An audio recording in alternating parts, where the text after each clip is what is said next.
Il reste bien des questions en prévision de la réouverture des garderies du Québec.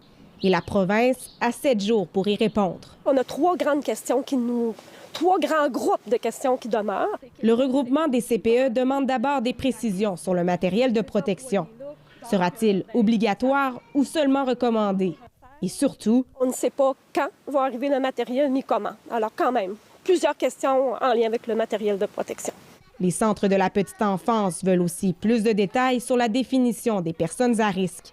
Quels employés sont considérés aptes à revenir au travail et selon quels critères s'interrogent-ils? Nous, on a besoin de savoir combien d'employés vont pouvoir entrer au travail afin de composer nos horaires et nos équipes de travail. C'est dans une semaine, ça va arriver très, très, très vite. Et finalement, les CPE se demandent quelles règles devront être respectées pour répondre aux critères de la santé publique et de la CNESST.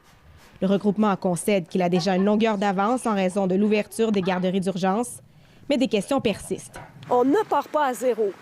Mais en même temps, si on a toutes sortes de nouvelles indications qui nous sont données, parmi celles-là, qu'est-ce qui va être obligatoire, qu'est-ce qui va être recommandé? Du côté des garderies non subventionnées, la grande question est financière. Combien d'argent recevront-elles pour les places non occupées en attendant la reprise complète des activités?